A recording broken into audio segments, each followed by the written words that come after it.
দক্ষিণেশ্বর কালী মন্দির। দক্ষিণেশ্বর কালী মন্দিরটি কলকাতার অদূরে গঙ্গা নদীর তীরে অবস্থিত। এই মন্দিরে দেবী কালীকে ভবতারিণী নামে পূজা করা হয়। ঊনবিংশ শতাব্দীর বিশিষ্ট যোগী রামকৃষ্ণ পরমহংসদেব এই মন্দিরে কালী সাধনা করতেন। 1847 সালে ধনী বিধবা জমিদার রানী রাসমণি দেবী অন্নপূর্ণাকে পূজার মানুষে কাশীতে তীর্থযাত্রার আয়োজন করেন। 24টি নৌকায় আত্মীয় স্বজন, দাস দাসী ও রসদ নিয়ে তিনি রওনা হন। যাত্রার পূর্বরাত্রে তিনি দেবী কালীর স্বপ্ন দর্শন পান। দেবী তাকে বলেন, কাশীতে যাওয়ার প্রয়োজন নেই, গঙ্গা তীরেই একটি নয়নাভিরাম মন্দিরে আমার মূর্তি প্রতিষ্ঠা কর, আর সেই মূর্তিতে আবির্ভূত হয়ে আমি পূজা গ্রহণ করব। এই স্বপ্নের পর রানী অবিলম্বে গঙ্গা তীরে জমি ক্রয় করেন এবং মন্দির নির্মাণ কাজ শুরু করেন। 1847 সালে এই বিরাট মন্দিরের নির্মাণ কাজ শুরু হয়, শেষ হয় 1855 সালে।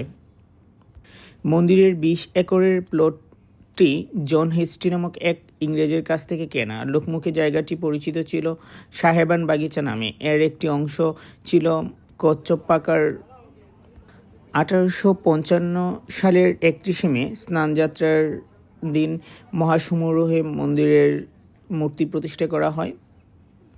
পূর্বে মন্দিরের আরাধ্যাকে মাতা ভবতারিণী কালিকা নামে অভিহিত করা হয়েছিল।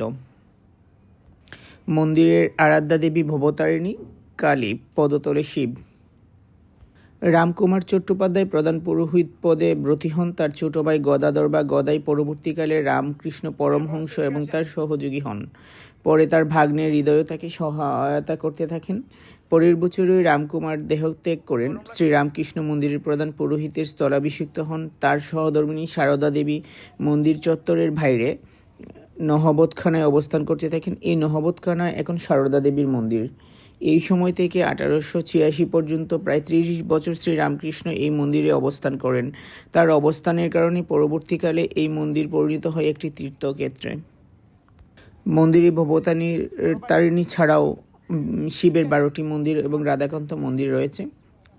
বর্তমানে দক্ষিণেশ্বর কালী মন্দির বাংলার অন্যতম প্রধান আধ্যাত্মিক এবং পর্যটন কেন্দ্র হিসেবে পরিচিত এবং পরম ভক্তি ভাবনার সঙ্গে যুক্ত এবং একটি তীর্থক্ষেত্র। আমি মা কালীর আশীর্বাদে আজ এই সুন্দর মন্দিরটি দর্শন করতে পেরেছি এবং খুব সুন্দর ছিল মন্দির এবং অনেক ভালো লাগলো। আমার সঙ্গে ছিলেন সুদীপদা, আপনারা ছবিতে দেখতেই পাচ্ছেন। ভিতরে ক্যামেরা এলাও না, তাই বাহিরেরটা তুলেছি এবং কিছু ছবি তুলেছি।